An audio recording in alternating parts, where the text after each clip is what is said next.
Most men will never admit this, but there is a version of you that wakes up every single day, full of potential, full of capability, full of everything needed to build something great.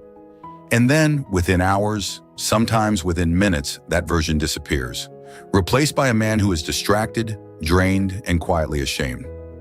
And the worst part is that you already know what is doing it. You just have not been willing to face it completely. Lust is not just a physical urge. It is a psychological prison that most men have been living inside so long they have started calling it freedom. And today, that changes. There is a war happening inside your mind right now. A war between the man you are and the man you are capable of becoming. And every single day you feed the wrong side of that war, you are not just losing time. Well, you are losing identity. You are losing clarity. You are losing the quiet, unshakable power that comes from a man who is fully in control of himself. This is not about religion. This is not about morality. This is about neuroscience, psychology, and the undeniable truth is that a man who cannot control his most basic impulse cannot control anything else that matters. So if you are ready to stop losing, stay with me. Because what I am about to share with you is not motivation. It is a mechanism. And once you understand it, you will never see this the same way again. The first thing you must understand is what lust is actually doing to your brain beneath the surface. Every time you consume pornography, every time you obsessively chase women for validation, every time you escape into fantasy the moment discomfort appears, your brain releases a flood of dopamine, and your brain, which is designed to seek reward and avoid pain, begins to map that flood as the easiest path to feeling good. Over time, real life stops feeling rewarding enough.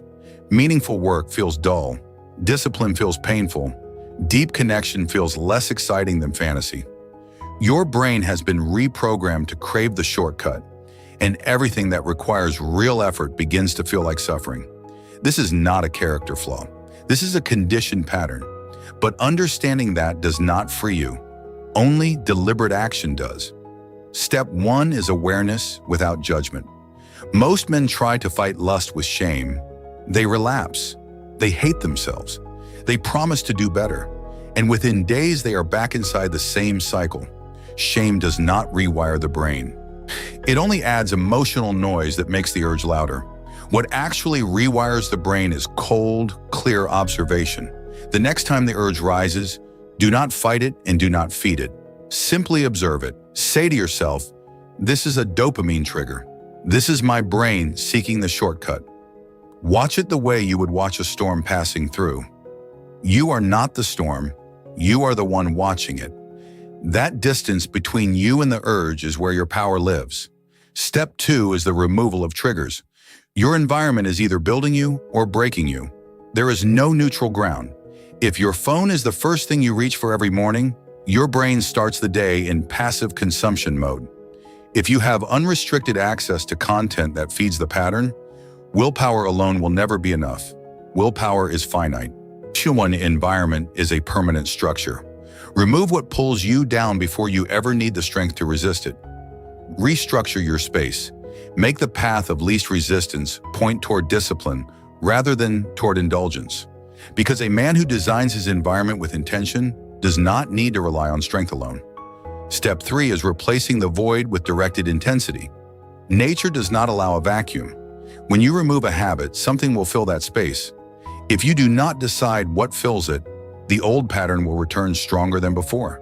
This is why men who simply try to stop always fail. You do not stop, you redirect. Take that same raw, powerful energy and channel it into physical training, into building something real, into mastering a skill that demands your full presence. The intensity does not disappear. It transforms. When a man who has learned to transform his deepest urges into focused output becomes something most men will never understand from the outside. Step 4 is rebuilding your dopamine baseline. After years of overstimulation, ordinary life feels flat and colorless. That flatness is not permanent, but it only lifts if you allow your brain the time and space to recalibrate. This means deliberately choosing discomfort as a daily practice. Cold exposure in the morning, silence instead of constant noise. Work completed before any reward is taken. Delayed gratification practiced in the smallest decisions every single day. Every time you choose the harder path when the easier one is right in front of you, you are reprogramming your brain to find real effort rewarding again. Slowly the baseline rises, focus sharpens, motivation returns, and life begins to feel vivid again without needing artificial stimulation to feel alive. Step 5 is identity reconstruction. This is the step most men skip, and it is the exact reason they keep returning to the same patterns, even after weeks of genuine discipline. If deep down you still see yourself as a man who struggles with this, you will continue to struggle with it. Identity shapes behavior more powerfully than any rule, any restriction, or any amount of motivation. You must begin to see yourself differently, not as a man trying to quit a habit, but as a man who simply does not operate that way anymore. Speak to yourself accordingly. Hold yourself to a standard, not because someone is watching, but because you have made a decision about who you are. Every action that aligns with that identity strengthens it.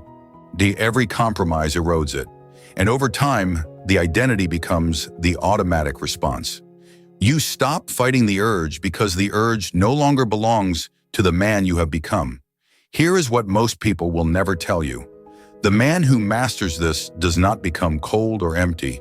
He becomes precise. He becomes calm in situations where other men become desperate and irrational. He walks into rooms without needing anything from the people in them. Women sense it immediately. Other men sense it. There is a quality of self-containment in a man who is not driven by craving, and it is one of the most commanding things a human being can carry without saying a single word. You were not built to be managed by impulse. You were built for something that requires your complete attention, your full energy, and your undivided presence. Every time you surrender to the pattern, you are borrowing from your own future. Every time you hold the line, you are making a direct deposit into the man you are in the process of becoming.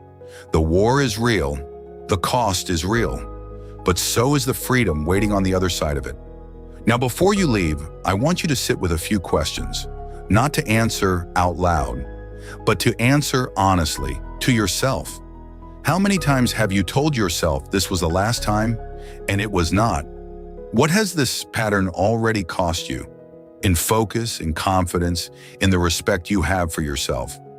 And if you continue exactly as you are for the next 5 years, who does that man become? Drop your answer in the comments. Tell me which step hits you the hardest. Tell me where you are in this battle right now. Your honesty down there is not a weakness. However, it is the first act of the man you are choosing to become. If this video gave you something real, something you felt and not just heard, hit the like button right now.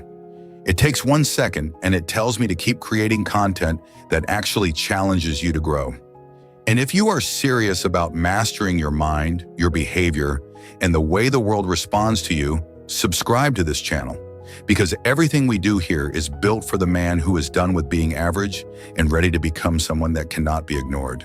The work starts now, not tomorrow, today. I love you, brother, and I'll see you in the next one.